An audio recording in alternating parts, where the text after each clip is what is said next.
After a tense family dinner, someone finally asked the question everyone has been circling around. Do you want to talk about how that made you feel? The Gen X parent, partner, sibling, or coworker pauses, shrugs, and says, "Not really, I'm fine." And suddenly the room gets even more uncomfortable. A younger person hears denial, emotional avoidance, proof that this person does not know how to communicate. But the person saying, "I'm fine," may be thinking something else. I know what happened. I know how I feel.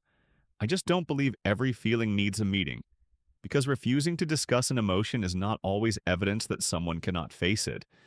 Sometimes it means they have already faced it privately.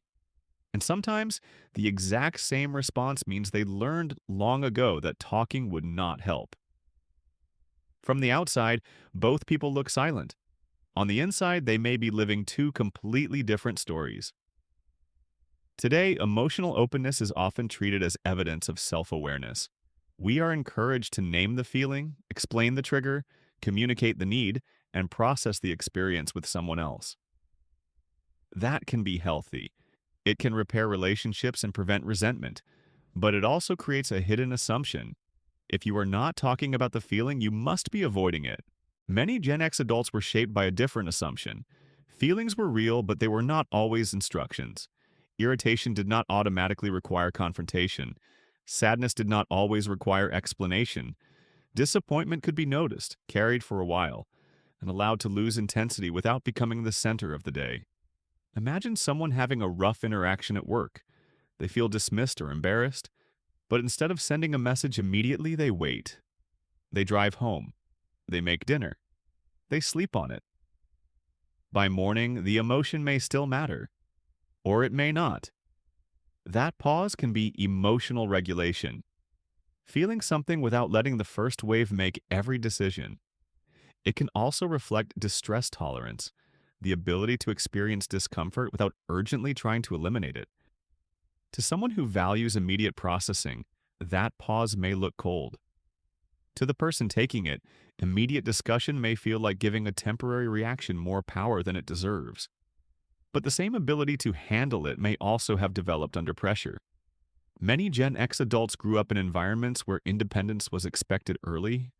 Practical competence received more praise than emotional expression, and adults did not always stop to explore what a child was feeling. A child comes home upset because of something at school. Instead of hearing, "Tell me what that was like," they hear, "Ignore them, stand up for yourself," or "You'll be fine." The advice may be useful. It may even be loving. But the child also learns something underneath it. Solve the problem, contain the emotion, and do not expect too much attention for your internal experience. Repeated often enough, self-reliance becomes more than a skill. It becomes an identity. You become the person who does not need help, the person who stays calm, the person who fixes what is broken and keeps moving. That identity can create genuine confidence, but it can also create a rule. Needing emotional support means failing at being yourself. This may explain why some people process emotion through action instead of conversation. After bad news, they clean the garage, they reorganize the kitchen, they go for a long drive, they repair something, put on music, make a sarcastic joke, or return to a familiar routine. Action creates distance from the intensity. It restores a sense of control. It gives the mind time to understand what happened without forcing an answer before one exists. Sometimes this works beautifully. The body settles, the situation becomes clearer, and the person realizes whether anything actually needs to be said. But action can also become a permanent escape route. A person can stay so busy fixing, organizing, driving, joking, and working that they never become emotionally available, even when the issue keeps returning. That is the difference between privacy and avoidance. Healthy privacy is flexible. You can choose not to discuss a passing irritation because you know it will pass. But if the issue becomes important, you can return to it. You can explain yourself, listen, and repair. Defensive silence is rigid. The moment a conversation becomes vulnerable, the person shuts down, becomes sarcastic, changes the subject, or acts as if the request itself is unreasonable. Consider two people saying, I'm fine. The first means, I've thought about it. I don't need anything right now. If that changes, I can tell you. The second means, nothing useful will happen if I tell you. I will feel exposed, misunderstood, or like a burden. The phrase is identical. The freedom behind it is not. That is why the most important question is not, how quickly do you talk about your feelings? It is, does silence remain a choice? Generational conflict often begins because people use different evidence to decide whether love and honesty are present. One person believes disclosure creates connection. If you care about me, you will tell me what is happening inside you. Another believes restraint creates stability. If I care about you, I will not turn every passing emotion into a crisis you have to manage. An adult child may ask a parent to open up because they want closeness. The parent may experience the request as pressure to perform emotion in a language that has never felt natural. Neither person necessarily lacks care. One looks for words. The other looks for consistency, loyalty, problem solving, and showing up when something needs to be done. But talking about every feeling can have a cost too. When every internal shift must be explained, validated, interpreted, and resolved, a small disappointment can become a major relationship event. The more attention we give a feeling, the more central it can become.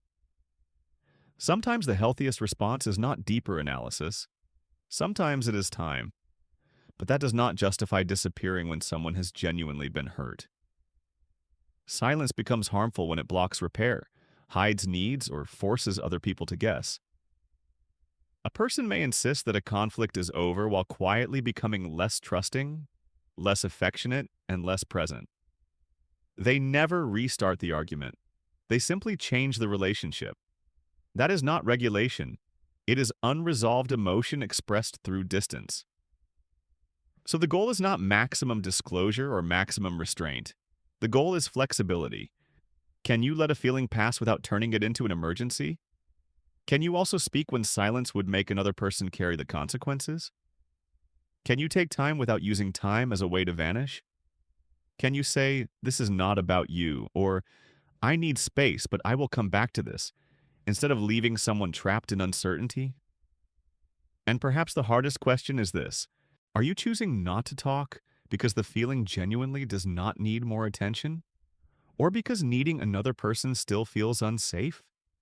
There is a similar question for the person who always wants to talk immediately. Are you seeking connection because it will help, or because you cannot tolerate an emotion until someone else confirms that it makes sense?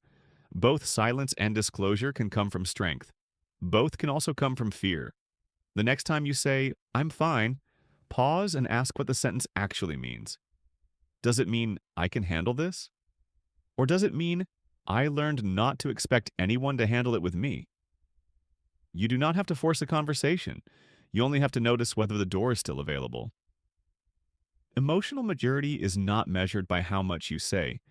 It is measured by whether you can recognize what you feel, regulate it without making it someone else's emergency, communicate when the relationship needs clarity, and avoid making your silence another person's burden.